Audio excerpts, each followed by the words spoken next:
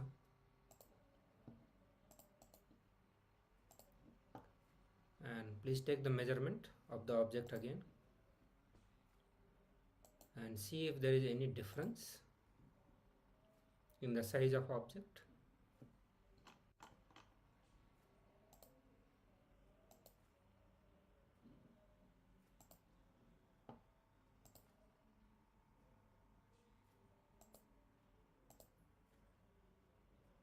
Yes. So let me know the result of your power manifestation in the previous round. Ma Shanta Yogini was able to manifest the power. Let me know who all is able to manifest in this round of power manifestation. And what has been your experience of this power manifestation after learning the concept of sincerity and seriousness. And also many of you did the completion process of being from that the space of being serious and moving towards being sincere. So when you actually experience completion, when you decide to move or drop the space of seriousness, you will see that the power manifestation will start happening in you. So let us know the result, and by the time we'll get into the next session, which is ego and connection with the nature. So we are going to learn in detail about what is ego and how it impacts the relationship with other, or rather to say the communication with other. So all the communication that we have with other is some sort of relationship that we maintain with others, and how ego actually impacts all of this, and what we can do to reduce our ego or complete with our ego and become a better have better communication skills. So now we are going to learn, and the very first cognition that Swamiji shares is through a story from his own life, and he through this story he gives an idea, or rather to say the clear understanding how our ego is directly connected with the nature, or how what goes inside our space gets communicated to the nature. So many of us, most of us, we know communication as verbal communication or through certain gesture, that through the gesture or through the body language we do communicate, but something is more subtler than that, more deeper than that, that what goes on inside us, the very thinking or the visualization or the very space, the cognition that we carry, even that gets communicated to the people who come in our life. And this is what we are going to learn through this story. And Swamiji said that this is the story from his life after he got enlightenment, and when he was in Tamil Nadu, one of the state from southern India. And one evening, Supreme Pontiff of Hinduism, Swamiji was sitting in a very relaxed mood in a forest. His eyes were open, but he was not seeing anything. There was no processing was happening through the seeing. No information was going inside or getting processed. And at that time there was a huge snake lying around, which was about 3 feet in front of him. And because eyes were not processing, the information was not getting processed, there was no fear or no thoughts going inside. Swamiji was sitting, and snake was also so relaxed and comfortable, because in the inner space of Swamiji there was no thought process that was going on. There was no idea of snake in front of him. Then slowly the Supreme Pontiff of Hinduism came down. He started relaxing from that super consciousness to this level, to this zone where he could relate with this present world. And when he came down, he had a thought, that there is a snake. And the next moment, the next thought that Swamiji had, that I should move away. So because there is a snake, he had the thought that he should move away. The moment he saw that the thought snake came in his inner space, Swamiji's inner space, very clearly he was able to see that the snake also felt disturbed, that there was a man in its presence. Till then, snake was not able to feel that there is a man in his inner space. So only when the thought happened in Swamiji's inner space, even snake could feel it. Means the communication got established, he was able to communicate. So until Swamiji felt that there is a snake, the snake did not feel that there is a man. And until Swamiji had the fear, the snake also did not felt threatened by Swamiji. Understand the fear that Swami is giving, it is for all of us to understand this whole Leela that is happening, so that we can understand how our space also communicate. So the kind of samskara that we carry, the kind of incompletions or powerless cognition that we carry in our inner space, that gets communicated to every being that comes in our breathing space, who comes nearby us. And that is for this whole Leela, Swamiji is describing this. But because Swamiji was already enlightened, he had realized his incarnation, or there is no such thing as the fear or greed that can happen in his inner space. So Swamiji further said that neither did the snake had fear nor he had fear, but the moment he had fear, the snake also got fear. It was not that the physical distance between both of them released or reduced, but just the thought snake came in Swamiji's inner space, he was able to feel that there was a disturbance in the inner space of snake also. There was a disturbance, there was a restlessness in the snake's inner space. The moment he had the thought that I should move, okay, immediately snake also felt that same insecurity, the same threat, and immediately the snake also started moving, even before the SPH, the supreme point of Hinduism, started moving. So you can see through this whole story how the communication is happening. The moment that thought is being felt, it is being felt by the other person who is in the breathing space also. And it does not need the distance to get reduced. The distance, even though distance remains same, it can happen. And the powerlessness that we feel in our inner space, that is what is ego. So when our ego becomes strong, when our powerlessness becomes strong, our ability to connect with nature is disturbed. The moment we start entertaining the fear and greed, insecurity, everyone who comes in our space, he also start experiencing the same thing. And the moment between the relationship there is a fear, greed, insecurity, or any of this powerlessness, that means our ability to relate or connect with that person reduces. The gap between the two person increases. That means when we want to have a better communication, when we want to have enlightening communication with the people, it's very important that we work on our inner space and not just on the soft skills, improving our language or the body language or any of this softer skill alone is not sufficient, but rather we need to work on our inner space itself. Now let us get into that part of it, working on our inner space. And here Swamiji is introducing that we all have two different identities. One identity that we project to the outer world, and one identity that we believe to be us in the inner world, which means inner image and outer image. So we all have these two different images. We have four different images, but right now we are looking at only two of that four images. One is inner image and another is outer image. Inner image means how you identify yourself, how you carry, how you think about yourself in your inner space, and outer image means how you project yourself to be for others. It's not necessarily that both of inner image and the outer image is going to be same. Most of the time it is completely different and completely poles apart for many of us. So understand the ahankara, the inner image, will always be based on superiority complex, and mamakara, the inner image that we carry, will be based on inferiority complex. Ahankara will be based on fear and mamakara will be based on greed. So identity that we show to outer world will always be based on fear, and that is why it will always be more than what is true, because we are so afraid, we feel so insecure, feel that I don't know how less it is and how vulnerable I can be if I just give this much introduction about myself. And that's why we go on boasting more and more and more and more, so that the more larger image we project, the more larger we feel and more protected we feel. So more and more fear we have, the more bigger outer image is going to be, but the gap is also going to be very big. The outer image will not be exactly who you are, but will go on projecting bigger to feel more secure.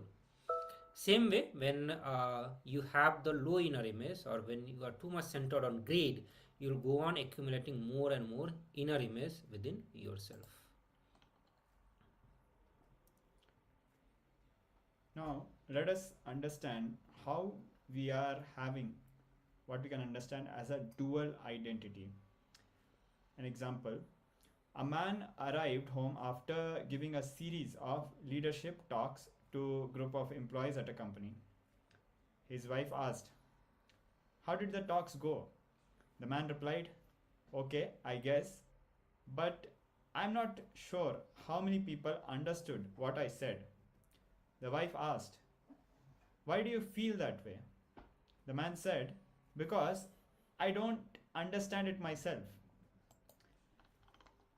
So, this is how we play the dual identity. We pretend to be someone in our outer image, in our ahamkara, and inside in our mamakara, we play down our possibilities with a inferiority complex.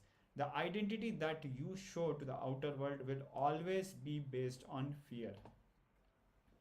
This is why it will always be more than what is true about you. You will constantly try to keep it alive. The identity that you carry in the inner world is based on greed. That is why you always try to develop the identity that you carry inside you.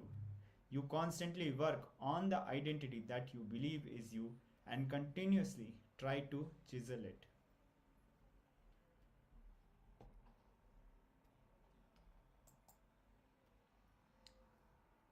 Your life is nothing but the fight between these two worlds, the conflict between the ahankara, the outer image, and the mamakara, the inner image.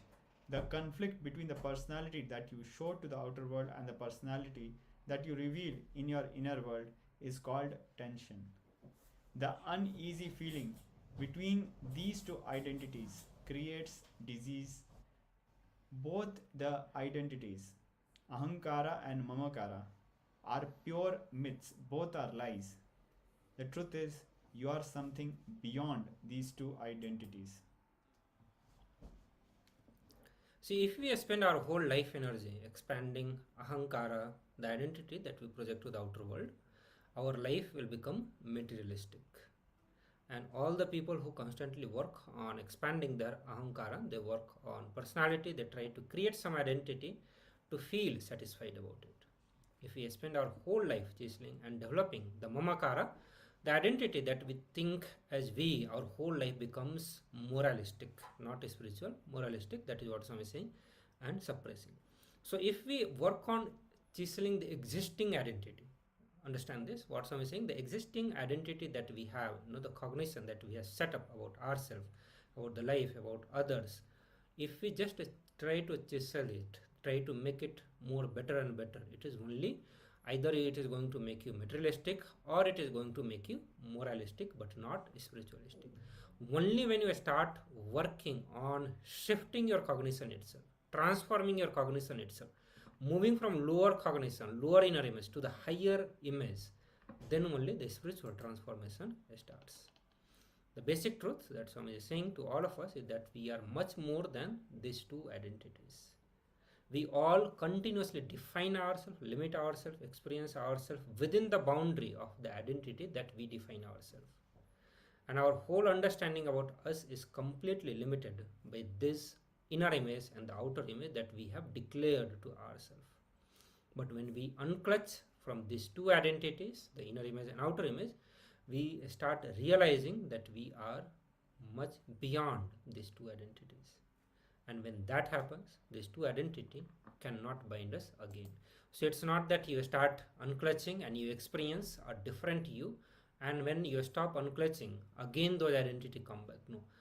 When you get into the space of unclutching, you will see that the real completion, the real transformation of your inner space will start happening, to the extent that those older identity can never get back to you. So low self-esteem means showing ourselves or imagining ourselves to be less than what we are. And high self-esteem is imagining ourselves to be much more than what we are. So again, understand, we are not sticking to who we are, but one side we are showing ourselves to be very less, another side we are showing ourselves to be very more than what we are. And both of this happens out of powerlessness, that we are not able to accept as who we are. We are not able to accept or present ourselves as who we are. Understand? And all of this is happening because of the incompletion that we carry or the opinions that we have of others. We judge ourselves continuously based on our lifestyle rather than our life itself.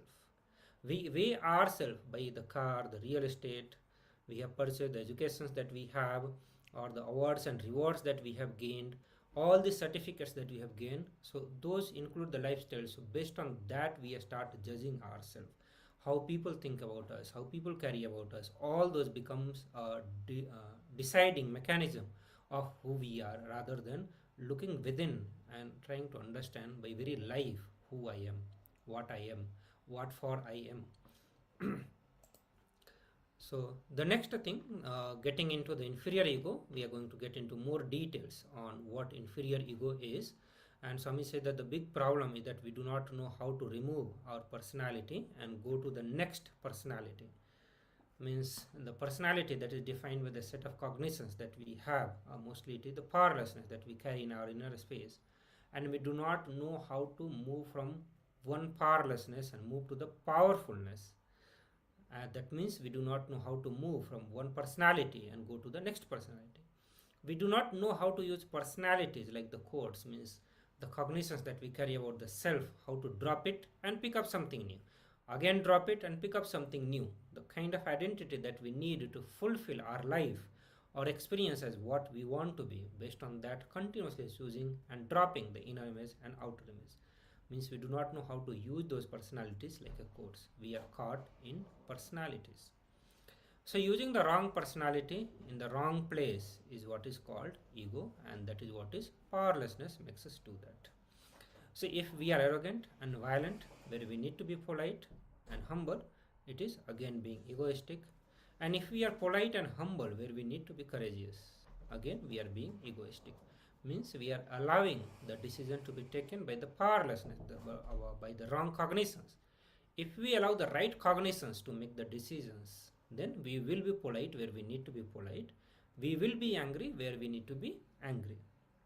So understand, we always think that if I am very humble, how we can be egoistic. And this is one of the concepts that we all carry. Being humble means it is treated as egoless person. Generally we use that very humble person. He is a very humble person. But Swami says that even this is an ego. Be very clear. He says that ego standing on its head is also ego. It is called inferior ego. And one of the examples that Swamiji gives from the life of Ramana Maharshi, where one of his disciple was working on one of the translation project of his book into another language. And when the translation work was completed, on that book, this disciple name was also written. But when the disciple saw that, he was kind of shocked and he did not want his name to be with his master. So he went to the authorities and scolded them for all the mistakes that they did. And again he went to master for asking for forgiveness. And he told Bhagavan, Ramana Maharshi, that Bhagavan, they should not have put my name, and I do not feel that my name should be publicized, and I'm not that kind of person. He was trying to be humble in front of that.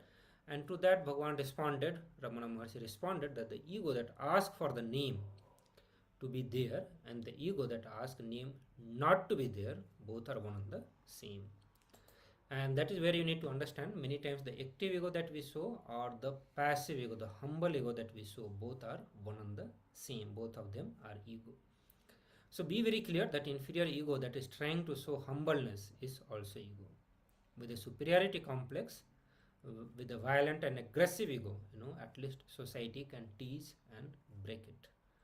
And because this ego is very visible, because you are very aggressive, you are violent about it, and because you are so violent and aggressive about showing it, society can easily find it out and break it.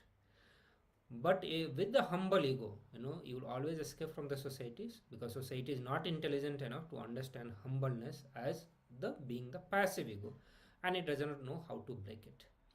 And that's why it becomes more dangerous. It is also cunning ego that nicely save you. So understand the active ego. It's very easy to recognize because you are so active, aggressive about showing it to everyone. And people with active ego will continuously behave in high-handed fashion. They will claim self-importance, but very openly. you'll be so vocal about their importance, about what they did, what they can do, what they can think. They will go on singing song on themselves, they will go on praising themselves, and it's very easy for others to figure it out. And that's how the nature of active ego is. And at the same time they will be very arrogant also. And this ego is very easy for master also to deal with. He just need to bang it few times and it will break. The next is passive ego, which is very subtle and cunning. And people who have a passive ego will pose, as if they are being very humble. But they lack courage to face people, and they always shy away from taking credit of what they are doing. So it's not that they are actually humble, they are not thinking about them, but rather they are thinking about the project. It's not like that, but because they shy away, or they always lack the courage to face people, and that's why they do not try to take the credit for the work that they are doing. But the worst part of this is that they think, because they are not egoistic, they start thinking that they are not egoistic because of that, but they are so carefully guarding their ego from getting hurt by unconsciously thinking that they are humble. But they do not know that they are very safely, they are guarding it from all other people, so that people can bang on it and break their ego, unlike the active ego. People with active ego are like dried hard twigs, like dried hard branches. They can be broken easily. People with passive ego are like fresh green twigs. Each time their ego is hit, they bend but don't break. Their ego is so well safeguarded that it becomes difficult to deal with. Actually, they work very hard to safeguard it, but in a sweet and passive way. You care so much about others' reactions and opinions towards you, you cannot bear to suffer hurt to the ego that you have nurtured so carefully all these years. This ego is your very anchor point. If it is jolted, you feel anchorless. So, with the excuse of being humble and obedient, you keep quiet. You miss one opportunity of exposing your ego in the Master's presence. You miss one more opportunity to take a big step towards flowering. There is one more play of ego that we all nurture so well. It is called social ego. You feel that your life is highly private to yourself and no one should be let into it. You are afraid that your whole image might come crashing down and there will be nothing to prop you up in society. This is social ego. It is more of an identity for you to experience than for others. If you can show yourself to the world just as you are, you will be more relaxed because then there will be no pressure to cover up anything. Because of our social ego, we are always self conscious. We think people are looking at and talking about us all the time. When you are self conscious, you are egoistic. You think that you are a big entity and that everyone's eyes are on you all the time. That is why you get self conscious. So when we become self-conscious, understand we are living and yet not living also. The self-consciousness that we get into, it's become a barrier to the beauty and the grace that we can radiate. Our beauty, understand, it does not come freely, and we can always look at the nature and the animals and even at the kids, how free they are. And just because they are no self-conscious, they're not so much of self-conscious about things, that people are looking at me, or a flower plant, the rose plant does not think that what the next plant would be thinking about it, or what the man would be thinking about who is passing by it. And because none of them are bothered about all this, they are not self-conscious, and because of that, so much of beauty they radiate It's naturally. 11 o'clock. They are simply happy being one with the existence. The moment we start thinking that people are watching us, the ego has stepped in and we lose the natural self. We cannot be so natural, we will not be able to be as spontaneous and naturally express ourselves as who we are, but rather that self-consciousness that people are watching us, and to protect that societal ego, will start having a different kind of image. We start behaving in a different way, start acting in a different way. Okay. So the moment the self-conscious ego is all the time calculating and weighing others' opinion. When we stop calculating and start being innocent and open, we will be filled with wonder and freshness, and it will be all the time with us. Life will never become dull, and it will never restrain us. Okay, so now we are going to watch a small clip from the Supreme Pontiff of Hinduism on what is ego and how we can say no to it and get out of it. So let us bring our authentic listening and listen to this discourse. Let me tell you how I came with this sloka which we are chanting. Because quite a long time, maybe 1 year, I was searching who should I remember before starting the lecture, to whom I should feel grateful.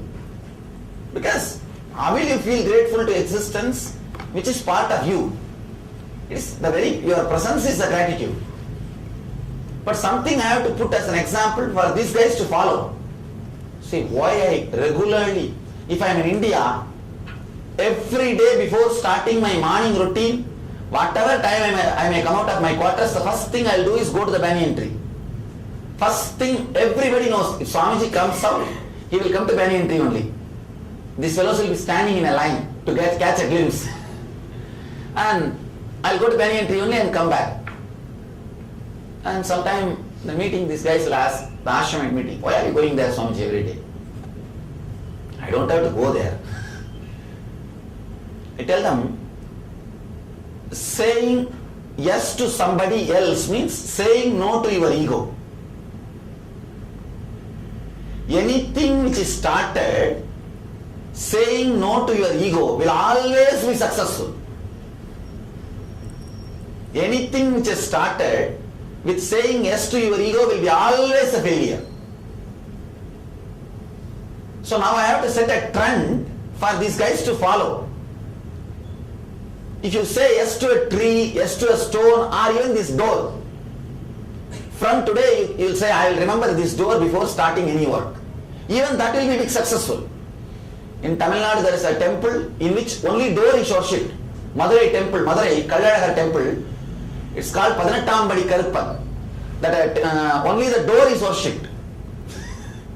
Even if you worship a door, it's okay. Anything other than you, if you say yes to it and start, it will be successful. Remember, whenever you start anything, whether eating, sleeping, or driving, any work, or attending some patient, or doing some work, other than you, remember something. It can be Shiva, Krishna, Rama, tree, a stone, or a door, or a cat, or a dog, anything other than you. Remember and say yes to it. Surrender to it. It will always be successful. Anything which is put other than you represents the cosmos, whole. Whenever you don't put anything other than you, you will be remembering you and starting. In my case, remembering me is equivalent to remembering the whole. But if I do that, I remembered me, let me start directly. These fellows also will do that. Same thing. If they remember them and start, what will happen? Just to teach that one truth, put anything other than you in the front to begin with. Understand, this is the first lesson. This is the first lesson in spirituality. You can put anything. That's not a problem at all. Even an ordinary milestone is enough. In India, there is a survey, if you guys, it will be very funny. When the British laid the roads, 40% of milestones have become gods and temples by the local villagers. Then they changed the color of the paint. Earlier it was yellow and red, which is very auspicious for our Hindus. So yes, all milestones have become temples. What to do? So, and milestones almost look like Shivalinga. And they have to change the whole tradition. See, even milestone can lead you to God. We don't have a problem at all. Actually, if you see our Anandeshwara, it is like a milestone only. Little thin, that's all. See your Anandeshwara. But so much of respect and love and the thing we are offering, the surrender we are offering, just by our very surrender, the auspiciousness happens. So I was thinking whom to give gratitude, what to do. Finally I came up, this is the best thing these guys can do. Remembering the master's tradition, who are responsible for the enlightenment stream, living stream of enlightened beings on the planet Earth. So when you chant this mantra, Sadasiva Shamarambam Shankaracharya Madhyamam Asmadacharya Pariyandam Vande Guru Paramparam, you remember the whole enlightened master's lineage. Enlightened master's lineage, which is responsible for keeping the enlightenment on the planet Earth. See, Sadashiva is the first master who brought the science to planet Earth. And Shankara, see, Shankara is the rare combination where Jnana Parampara and Guru Parampara meets. Usually the Jnana Parampara, who gives you enlightenment, will not be a Guru Parampara, means the organizational who initiates you. See, person who gives you, who is Acharya, who gives ordinary initiation, inspiration, who runs an organization, and the person who gives you enlightenment, it will always be two separate, usually. With Shankara both meets and merges. And again in me you can see both meeting and merging. Blessed are those for whom Jnana Parampara and Guru Parampara is same. Sangha becomes Dhamma when Buddha is alive. Understand? Sangha is Dhamma when Buddha is alive. Organization is science of enlightenment when Buddha is alive. So in Shankara's case, both of them become one. Again, in my case you can see, both of them have become one. Where the Jnana Parampara, the enlightenment and organization, both of them have met and merged. I want to tell you how this rare combination happens. Enlightenment always brings a tremendous freedom. Tremendous freedom. That is why these guys can never be controlled and can never be put in any tradition. See, whenever freedom expresses, it just breaks the conditioning, parental conditioning so thoroughly, you do much more than what is needed. Now, Narasimha killed the Hiranyaksha. To kill Hiranyaksha, you don't need to tear him to pieces and remove his intestine and wear it as a garland. No need for so much. Just cut his head over. But he goes to the extreme of ensuring that is not actually necessary. Freedom expressing in a little healing way creates a Jnana Parampara and Guru Parampara together. See, what I am talking is a very strong, basic truths of how religions are created. How religions are created. If he is little healed and if he has got some roots to go into the established organizations in a very friendly way, he will become a culture. Otherwise he will become a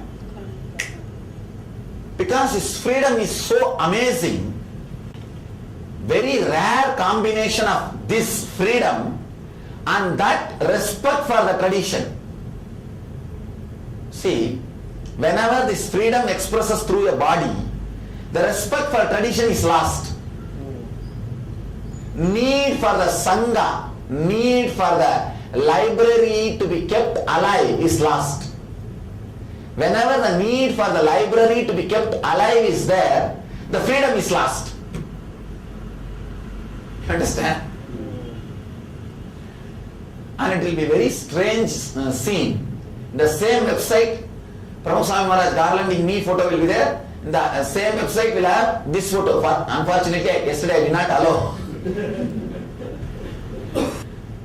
Both will be, and it is not even hidden. See, we are not even hiding. We are not giving too much information unnecessarily to people. That is different. A person who can be broad enough, click every initiation, can help people to go further and further.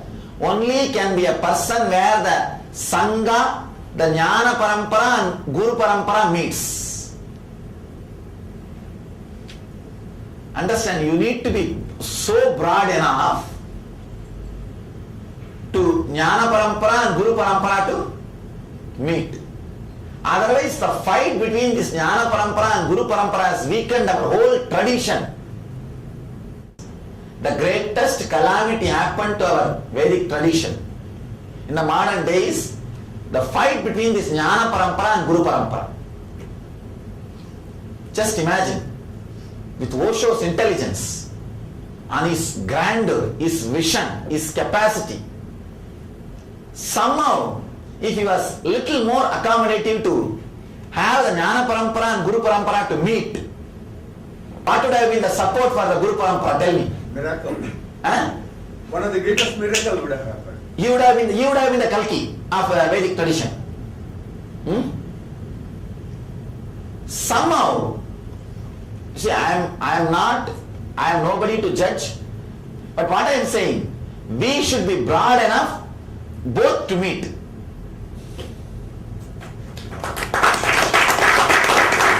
We should be broad enough both to meet. Tremendous freedom of Osho and the tremendous respect for the tradition like a Paramashivoham Maharaj.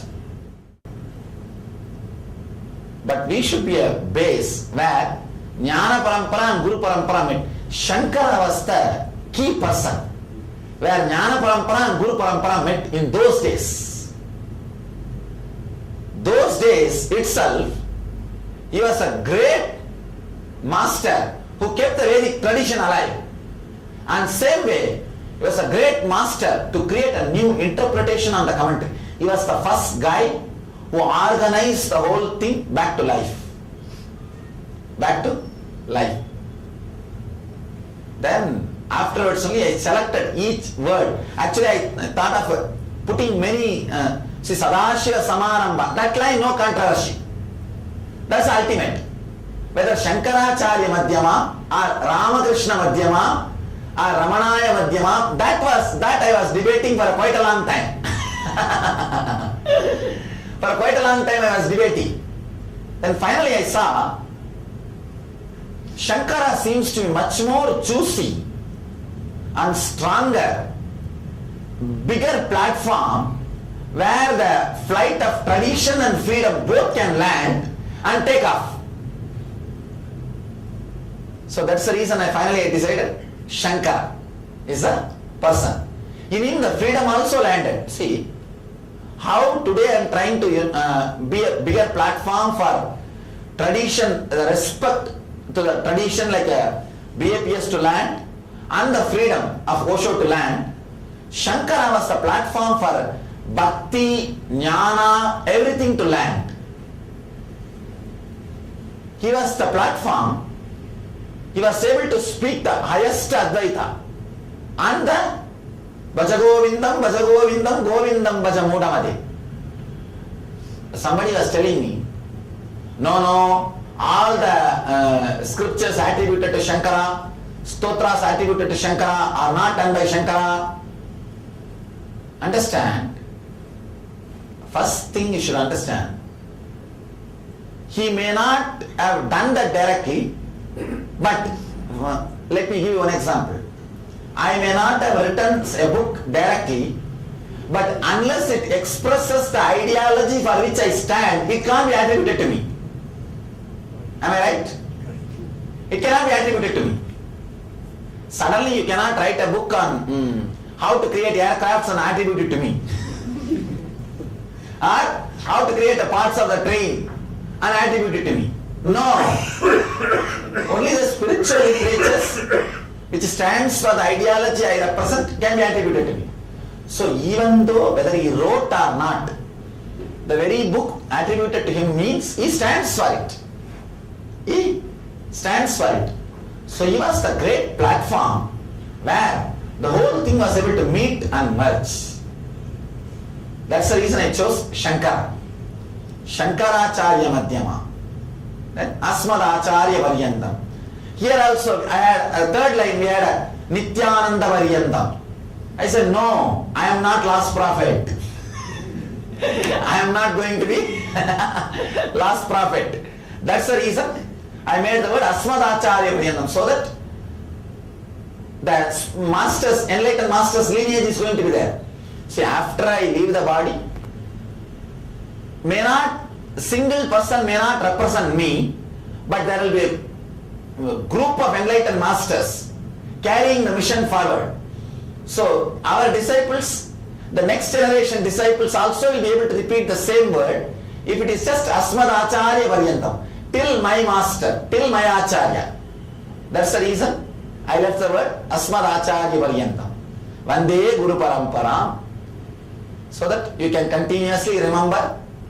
So this is the beautiful verse to remember all the great beings who added juice to planet Earth.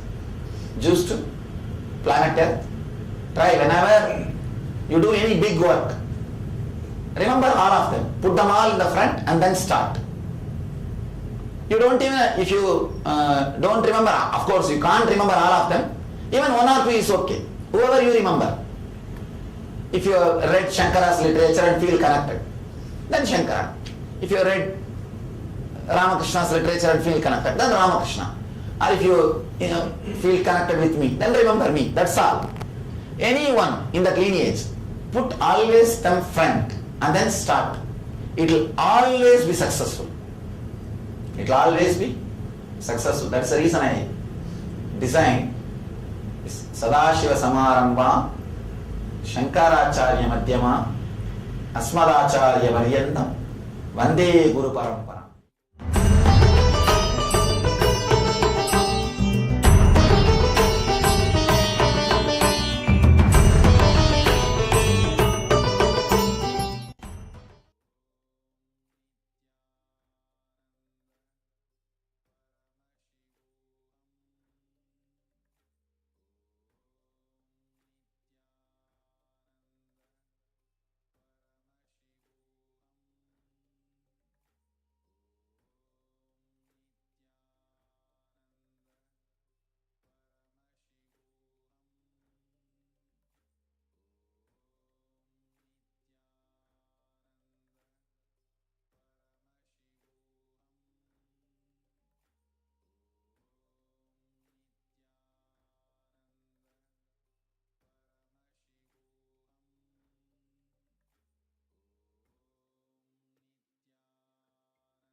Yes, Nityananda.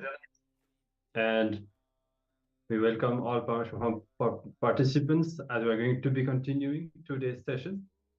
And the science of enlightened communication revealed by Swamiji. As you understood, we are learning more than just how to speak or communicate, but deeper dimensions of what all affects our communication, the relationship with other, and that includes the identity that we have. So this is how ego comes to play on this theme. So we have just learned about the different types of ego, and basically Swamiji says that ego is nothing but being stuck with one identity.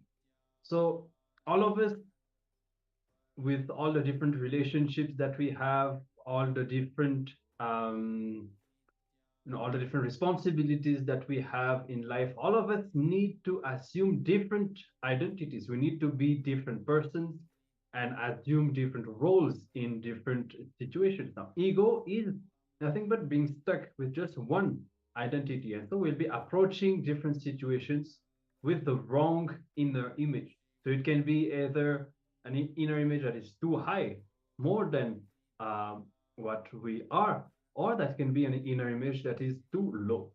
And both will be creating a lot of problem in our life, to be restricting our expansion and causing a lot of stress. And ego, as Swamiji really, is really the true source of stress, where we are continuously worried about how we are going to be facing the next situation, because we know that we do not have the right inner image. Yes, when we are able to flow with life, be liquid in our identity, we'll be able to adjust and express ourselves based on the situation. But when we are stuck with the wrong ego, the wrong identity for the given situation, naturally the reaction we are going to cause will be problematic. We will create conflict internally and externally. Again, if we can flow with life and be spontaneous, not stuck with any given identity, we'll be able to simply flow with the life seamlessly. So that said, let us now enter into the internalization exercise for this session about what is ego. We're going to go through multiple steps. First, identify and pen down where you are acting out of active ego and through which words it is expressing in you.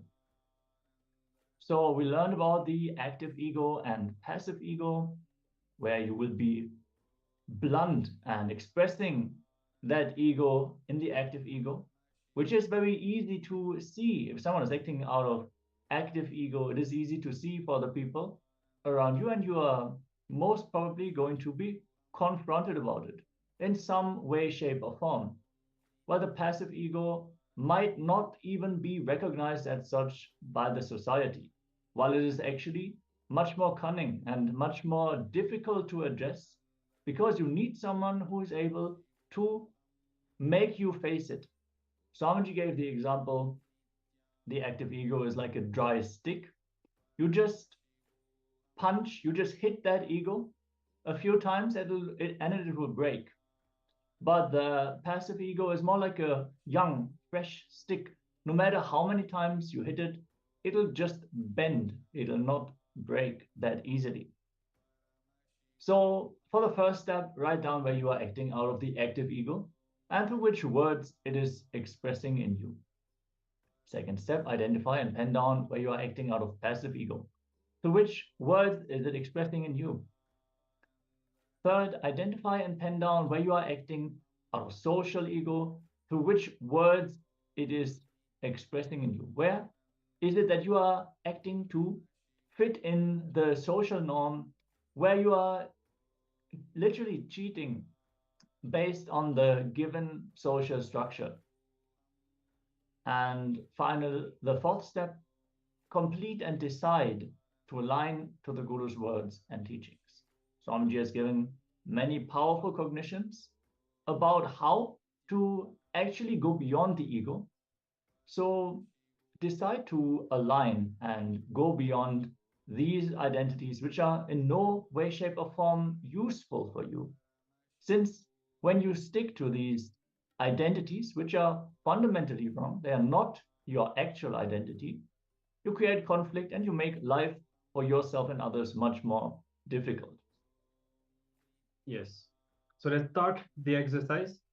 If you have any doubt on the definition of any of these forms of ego, please don't hesitate to let us know in the chat. Or if you find it difficult to identify it, or maybe you may have a doubt which form of ego you are facing in a given situation, you can pen that down in the chat and we will guide you. All right. So now let's get started. We'll have a few minutes to go through all these steps. Make sure to follow the step-by-step process and elaborately pen down as clearly as possible. Let's start.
Yes.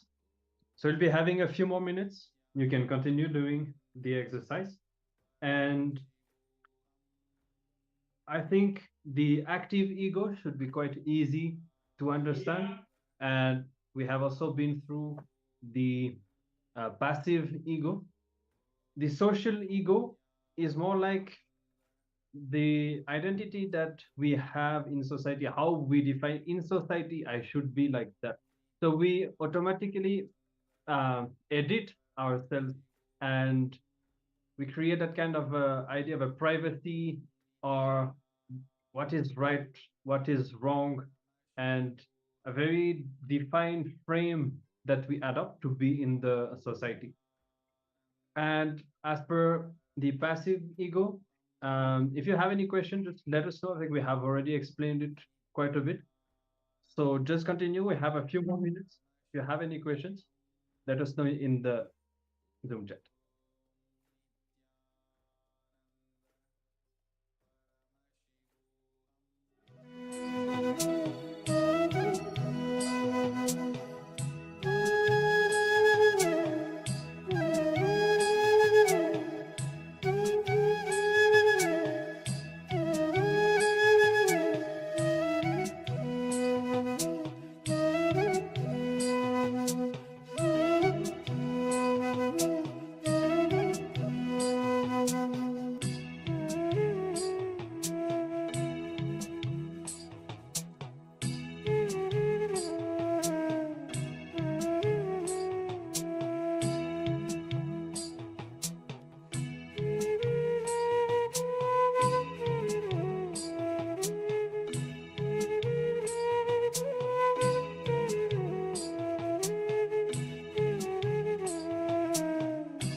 All right.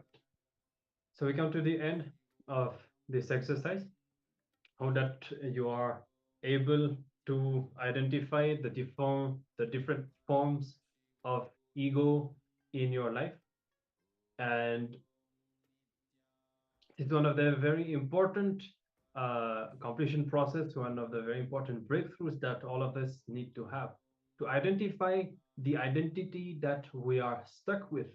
Because ultimately, as we are learning the science of expression today, any expression that we have, how much ever we try to improve the words that we use or the body language or anything that we do is always a reflection of the inner space and the inner image that we have. Just like we learned in the last video, where Swamiji taught us how to disengage from our ego by bowing down to anything just before taking up any action. Then we need to realize and identify the ego, the inner image that we have, so that we can transform it and we can build a very powerful inner image that will allow us to express ourselves authentically the way we want. All right. So I hope that you are all clear on this truth, on this concept. And we are now going to be starting our next power manifestation session. And we are going to be playing with increasing our own height.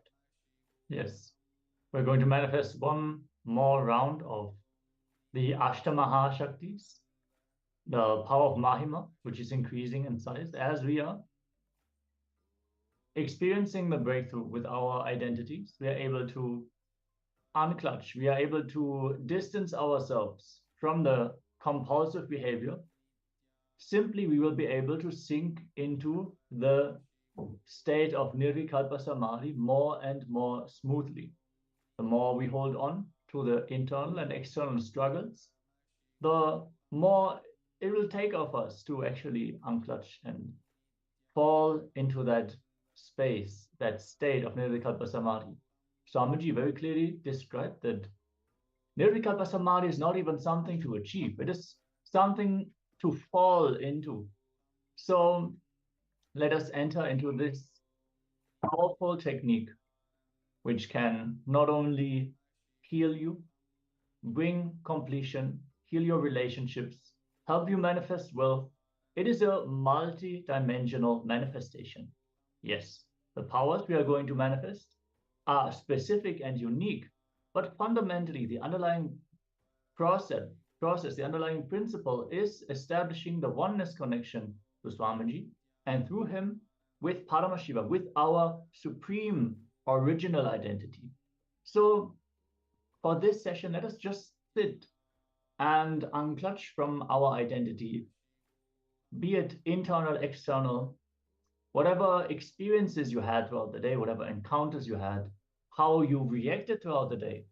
Let all this be irrelevant right now and just unclutch. Connect to Swamiji and manifest this power of Mahima. Change your height. Play with the very fundamental borders of your physical body.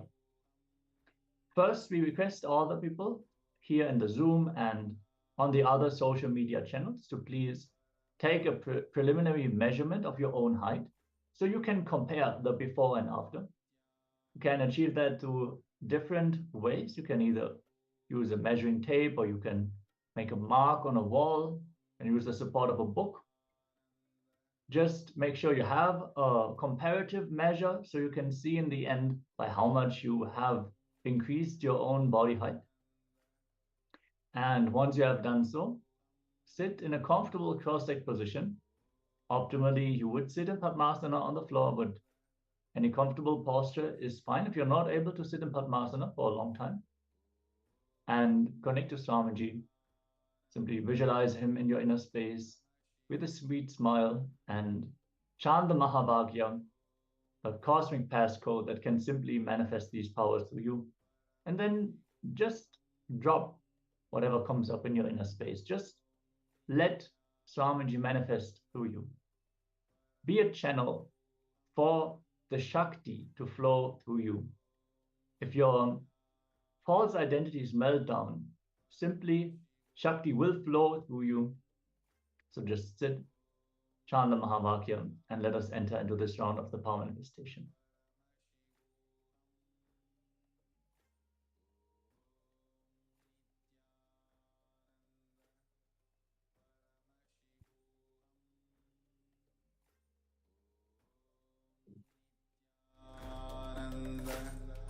Paramashivoham Om Nityananda Paramashivoham Om Nityananda Paramashivoham Om Nityananda Paramashivoham Paramashivoham Om Nityananda Paramashivoham Om Nityananda Paramashivoham Om Nityananda Paramashivoham Nityananda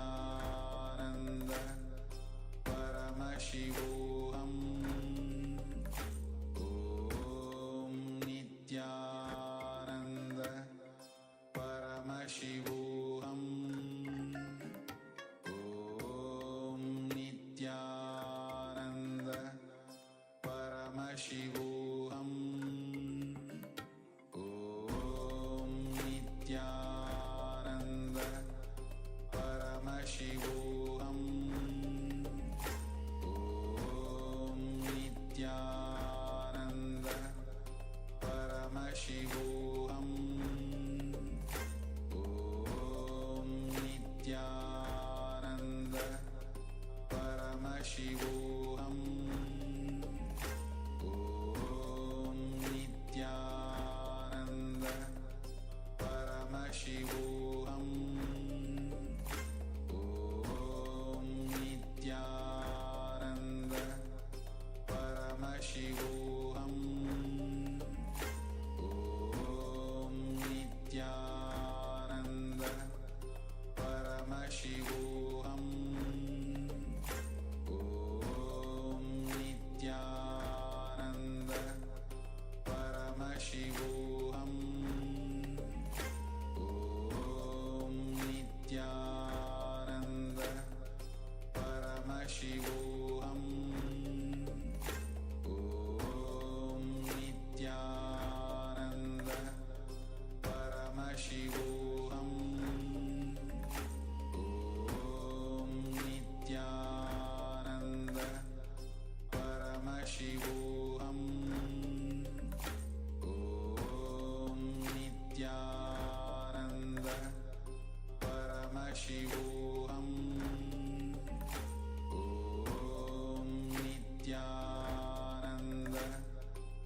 Paramashivoham Om Nityananda Paramashivoham Om Nityananda Paramashivoham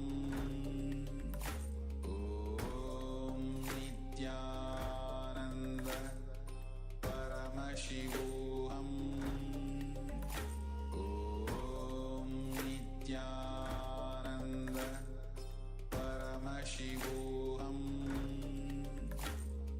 Om Nityananda Paramashivoham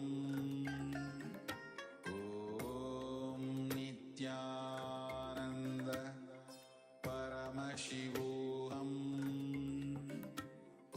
Om Nityananda Paramashivoham Om Nityananda Paramashivoham Om